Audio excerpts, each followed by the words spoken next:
Então, senhores, vamos tratar, sem maiores delongas, a respeito dos efeitos da apelação. Os efeitos da apelação. Bom, vamos tratar aqui do efeito devolutivo, o efeito suspensivo e o efeito regressivo.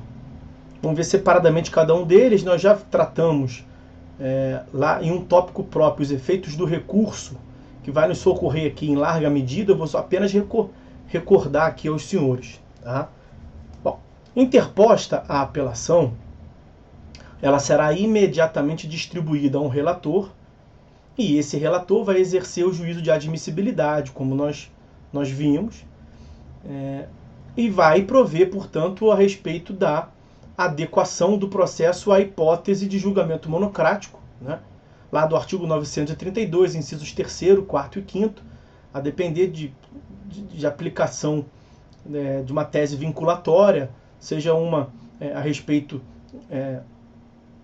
de uma aplicação favorável ao recorrente, ou se a sentença tiver contrariado, o tribunal, nós já tratamos disso, o relator pode monocraticamente, nas hipóteses dos incisos 4º e 5º, julgar monocraticamente, só isoladamente, o recurso, e ele vai analisar, portanto, se é a hipótese. Sendo a hipótese, nós vamos ver que vai caber um recurso específico, que é o recurso de agravo interno, nos termos do artigo 1021, que não chegou ainda, nós vamos ver o próximo, logo depois do agravo de instrumento, nós vamos falar do agravo interno. Pois bem, não sendo hipótese de julgamento monocrático, compete ao relator se pronunciar a respeito dos efeitos da apelação e preparar o seu voto, que será dirigido e encaminhado à secretaria da Câmara a qual ele pertence, para fins de encaminhamento e preparação da sessão de julgamento aos demais membros do colegiado. E nós estamos aqui tratando, portanto, dos efeitos da apelação. Nós temos, como lhes disse, 3 efeitos. O primeiro efeito que nós veremos a respeito da apelação é o efeito devolutivo. Bom, o efeito devolutivo está regulado no capítulo da apelação, no artigo 1013. E pelo efeito devolutivo, nós já estudamos, transfere-se para o tribunal, ao tribunal, o conhecimento de toda a matéria impugnada. Uma amplitude de toda a matéria, mas desde que seja a matéria impugnada. Isso abrange, portanto, o efeito devolutivo no plano horizontal. Eu não vou me aprofundar aqui porque nem temos tempo para isso, né? E nós já vimos. Nós temos o efeito devolutivo no plano horizontal, que é o que se encontra no 1013 caput do CPC. Vejam. A apelação devolverá ao tribunal o conhecimento da matéria impugnada.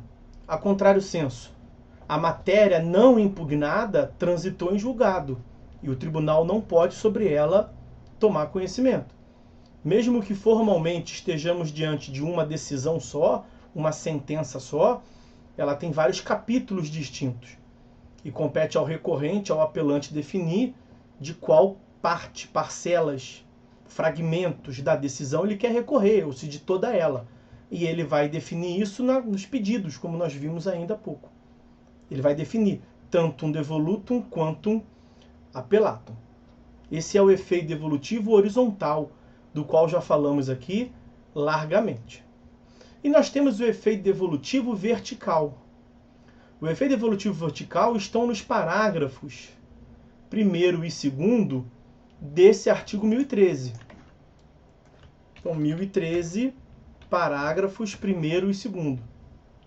Serão, porém, objeto de apreciação e julgamento pelo tribunal todas as questões suscitadas e discutidas no processo, ainda que não tenham sido solucionadas, desde que essa parte que é final, desde que relativas ao capítulo impugnado. Então, dentro do capítulo impugnado, o tribunal pode analisar tudo. Então, dentro do capítulo impugnado, o recorrente, o apelante, não tem a prerrogativa, a primazia de falar, ó, quero que você analise esse capítulo aqui do dano material, mas quero que você analise só as minhas teses, não quero que analise a tese da outra parte. É claro que não. É evidente que não. Então, dentro do capítulo que se impugna, o tribunal é livre para analisar tudo. Parágrafo 2º. Quando o pedido ou a defesa tiver mais de um fundamento e o juiz acolher apenas um deles, na decisão o juiz trata de um deles só. A apelação devolverá ao tribunal o conhecimento de todos os demais. Porque isso já está implicitamente contido no parágrafo 1º. Né? Isso é, portanto, o conhecimento do efeito devolutivo no plano vertical, dentro dos limites do recurso, que é o plano horizontal quem define até onde o recurso vai. Toda a matéria que se insere naquela delimitação que o recorrente escolheu, o tribunal é livre para analisar. Efeito devolutivo no plano horizontal. E aí tem a teoria da causa madura. Teoria da causa madura que está previsto nos parágrafos 3º e 4º do 1013. A teoria da causa madura, ela é uma subdivisão, vamos assim dizer, também do efeito devolutivo. Né? Então, está inserido nesse artigo 1013, nos parágrafos 3º e 4º, mas nós já analisamos na segunda metade, na parte final da aula passada. Foi aquela parte que eu lhes disse que, em geral, quando do estudo ou quando da análise de um pedido de invalidade, de invalidação, de cassação de uma decisão, o tribunal, ao julgar, né, procedente, ao dar provimento ao recurso, portanto, ao cassar, ao anular, ao invalidar uma decisão, ele devolve ao juízo de piso para rever, para refazer. Fez errado, faz de novo. Só que em alguns casos, quando a causa está madura, quando não tem necessidade de uma instrução probatória, quando a causa já está pronta para julgamento e as hipóteses nós já analisamos, incisos 1º, 2º, 3º e 4º do parágrafo 3º, e o rol é ainda exemplificativo, o tribunal pode, deve, prevalece o entendimento que é um dever, o dispositivo mesmo diz que é um dever. Ó. Se o processo estiver em condições de imediato julgamento, causa madura, o tribunal deve decidir desde logo.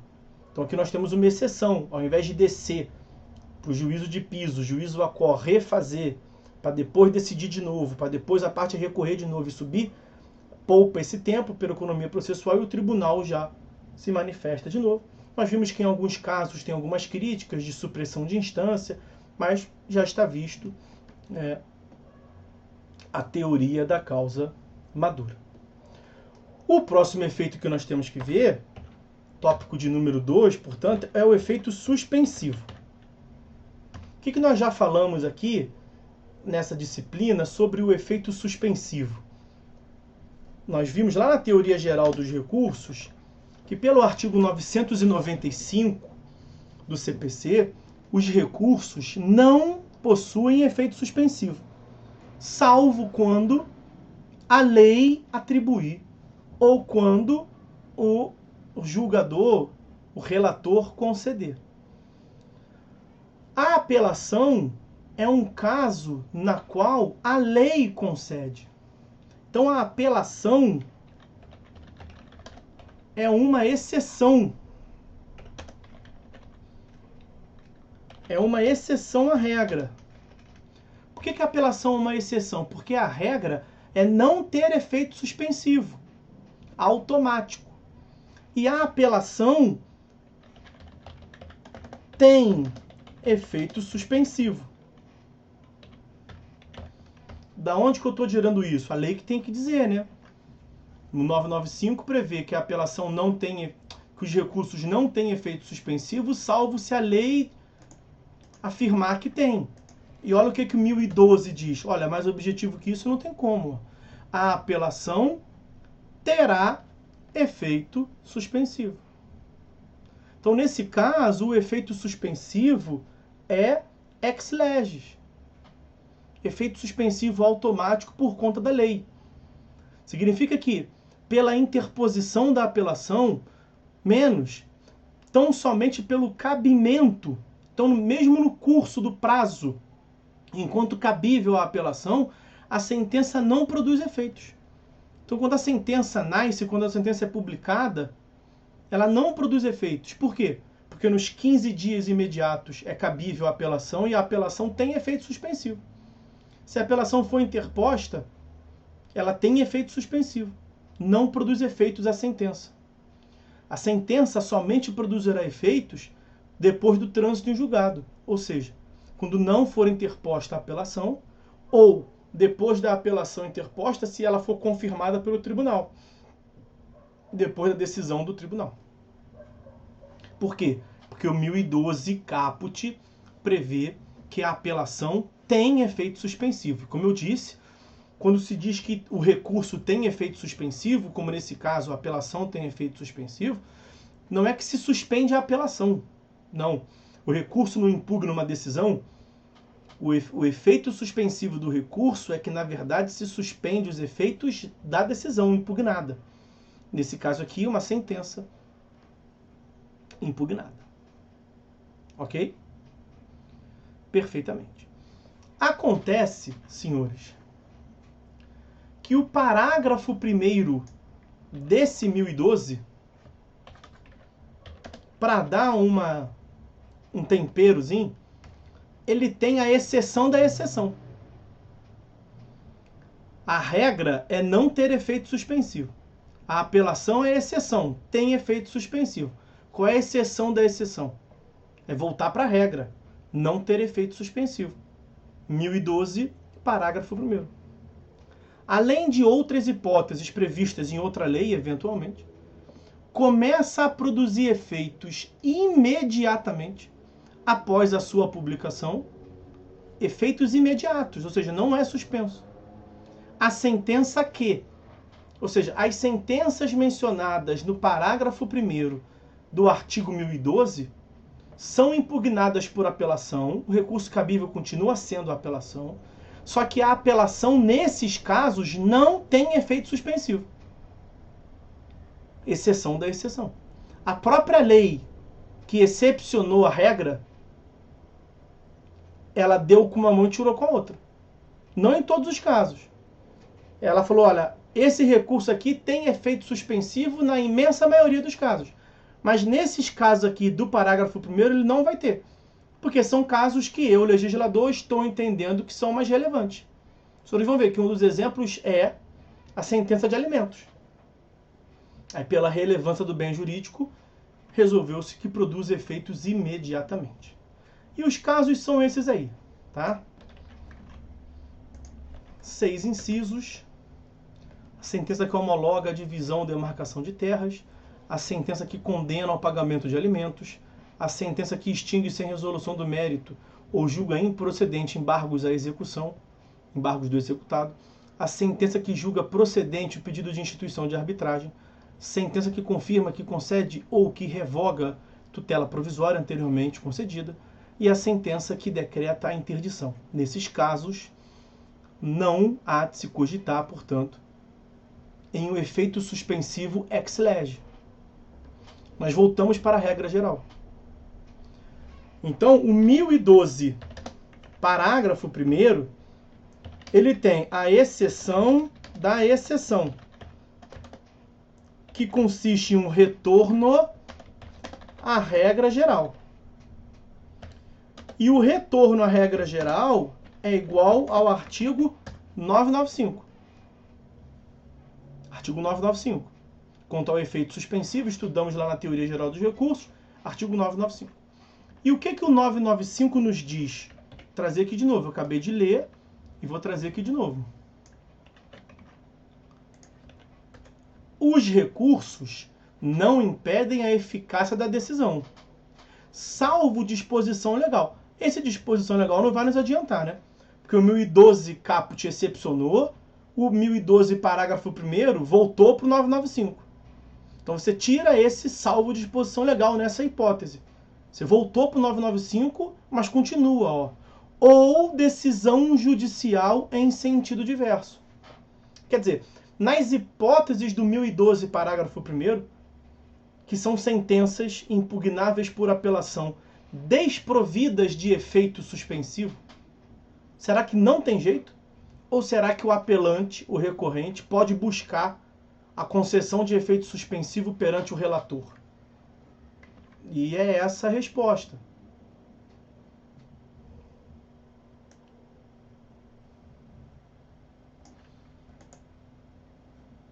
Vou trazer aqui na ordem. Eu ia pular o parágrafo 2º, mas vou trazer ele. Parágrafo 2º do 1012.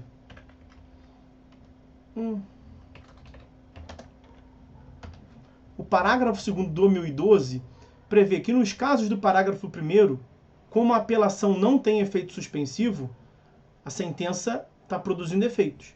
Se está produzindo efeitos, é possível o cumprimento da sentença, mas vai ser um cumprimento provisório.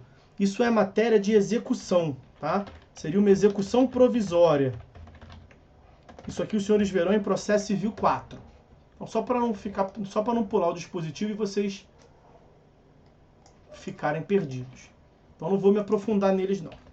Agora sim, 1012, parágrafos 3º e 4º. O pedido de concessão de efeito suspensivo, nas hipóteses do parágrafo 1º, poderá ser formulado por requerimento dirigido ao tribunal ou ao relator. Aí depende da onde se encontra o processo, né? Se o processo está no 1º grau, sendo ainda preparada aquelas providências que o juiz de 1º grau toma, ouvir o apelado, se o apelado trouxe uma apelação adesiva, se ele trouxe uma impugnação à decisão interlocutória nas suas contrarrazões, você escuta o apelante em contrarrazões também. Então, toma um certo tempo para que o juízo de 1º grau adote as providências e mande para o tribunal para analisar. Nesse caso, você vai pedir diretamente ao tribunal. Se já está no tribunal e tem o relator, você vai pedir o efeito suspensivo diretamente para o relator. Simples. Parágrafo 4º. Nas hipóteses do parágrafo 1º, apelação sem efeito suspensivo, a eficácia da sentença poderá ser suspensa pelo relator, que é o que o 995 parte final prevê, por decisão judicial. Se o apelante demonstrar a probabilidade de provimento do recurso, ou se, sendo relevante a fundamentação, houver risco de dano grave ou de vício reparação. Então percebam que pelo 1012, parágrafo 4º, nós temos duas hipóteses. Se o apelante demonstrar a probabilidade de provimento do recurso. Essa parte aqui, que eu vou destacar para os senhores, permite a concessão do efeito suspensivo mediante tutela provisória, mediante tutela da evidência. Mediante tutela da evidência. E a parte final, depois ali, ou se. Então, se o apelante demonstrar, pula um pouquinho, sendo relevante a fundamentação, houver risco, ó, se o apelante demonstrar, aí vai pular essa parte que nós acabamos de botar aí, e vai continuar desse jeito. Se o apelante demonstrar que, sendo relevante a fundamentação, fumus boni iuris, houver risco de dano grave de difícil reparação, periculo in mora. Essa parte final é o da tutela da urgência. Então, 1012, parágrafo 4º, que trata das hipóteses da apelação que não tem efeito suspensivo, 1012, parágrafo 1º, a exceção da exceção, ele permite que o relator conceda efeito suspensivo a essa apelação mediante o preenchimento dos requisitos da tutela da urgência ou da tutela da evidência. Ele tem duas hipóteses. Por que é importante tratar disso? Porque o 995, no parágrafo único, e que nós vimos lá na teoria geral dos recursos, o 995 prevê a eficácia da decisão recorrida poderá ser suspensa por decisão do relator se da imediata produção de seus efeitos houver risco de dano grave de difícil ou impossível reparação e ficar demonstrada a probabilidade de provimento do recurso. Vou destacar aqui a mesma coisa que eu fiz, ó. Essa segunda parte trata dos requisitos. Pelo 995, parágrafo único, que serve para os recursos como um todo, os requisitos são da tutela de urgência. Então, numa análise comparativa do 995, parágrafo único, com o 1012, parágrafo 4º, você percebe que no 1012, parágrafo 4º, você tem mais hipóteses de conseguir o efeito suspensivo. Porque você já está na exceção da exceção da exceção. Além da regra geral de conseguir efeito suspensivo batendo na porta do relator, mediante os requisitos da tutela de urgência, fumus boniuris, periculo e mora, você também pode pedir demonstrando uma elevada probabilidade, que é a evidência, tutela da evidência. Ok? E aí, vamos tratar do efeito regressivo, que eu já até mencionei ainda há pouco com vocês. O efeito regressivo, ele consiste no juízo de retratação. E o juízo de retratação, ele é, em regra, ausente nas apelações. Em regra, não se admite juízo de retratação nas apelações. Exceção feita a alguns poucos casos. Então, em regra, ausente. Exceção. Primeira exceção, artigo 331, que trata do indeferimento da petição inicial. Artigo 332, parágrafo 3º, não foi o que eu falei agora? Peguei lá? Foi. Que trata do julgamento liminar de improcedência. Improcedência liminar do pedido. E terceira hipótese, que é a hipótese mais genérica, artigo 485, parágrafo 7º, que trata das hipóteses de sentenças terminativas, sentenças que não analisam o mérito.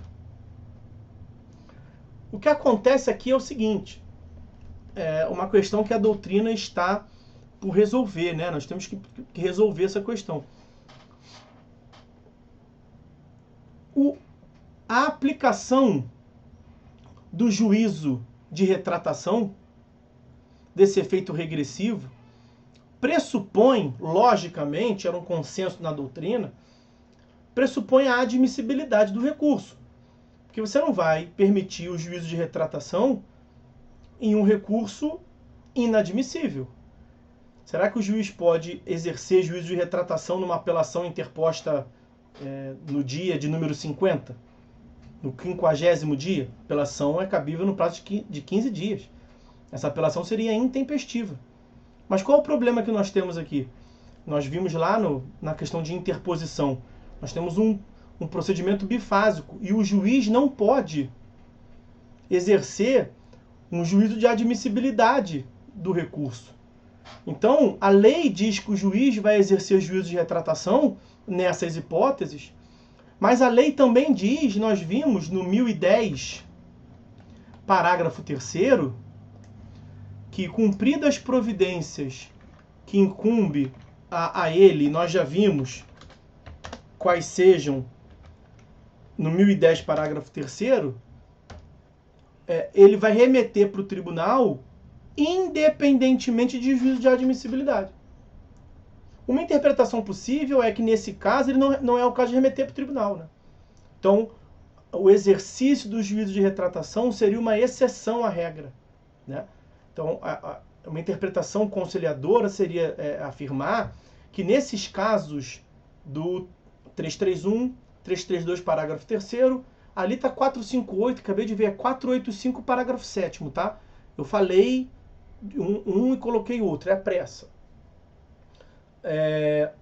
Nessas hipóteses que a lei permitiu o excepcional juízo de retratação ao juízo aquó, ao juízo sentenciante, que ela teria atribuído também, excepcionalmente, implicitamente, logicamente, o exercício do juízo de admissibilidade ao juiz de primeiro grau. É nesse sentido, inclusive, o entendimento de número 293 do Fórum Permanente de Processualistas Civis. Bom, para concluirmos de vez a apelação, senhores, falta só falar, não tem nem muita coisa que falar não, sobre esse tópico aí, fatos novos, tá? É o que se encontra do artigo 1014 do CPC. Vou trazer aqui para os senhores, 1014 do CPC. A única questão ali, ó, as questões de fato não propostas no juízo inferior poderão ser suscitadas na apelação se a parte provar que deixou de fazê-lo por motivo de força maior. A questão aqui, do ponto de vista mais técnico, vamos assim dizer, seria diferenciar fatos novos de fatos supervenientes, né? O fato superveniente está regulado no artigo 933 do CPC. Se o relator constatar a ocorrência de fato superveniente, a decisão recorrida ou a existência de questão apreciável de ofício, ainda não examinada, que devam ser considerados no julgamento do recurso, intimará as partes. Então, os fatos supervenientes, não se tem dúvida que podem ser conhecidos. Tá? O fato novo são aqueles que demandam a comprovação de uma força maior, que eles não foram trazidos por processo, né, os fatos novos, em razão de alguma questão de força maior. Fatos supervenientes à publicação da sentença, que demanda que são ignorados pela parte. Então, não tem muito que aprofundar muito em relação a esse 1014. Não, em geral, são admitidos com uma mínima demonstração de que não vieram ao processo porque a parte não tinha conhecimento. Tá? E vai abrir contraditório, evidentemente, para a oitiva da parte contrária. Bom, a gente chega então ao final do estudo da apelação, que é, como eu lhes disse, o recurso padrão, o recurso por excelência. Vamos passar para os outros recursos, que vai ter uma análise mais abreviada, porque vão se utilizar dos conhecimentos da apelação.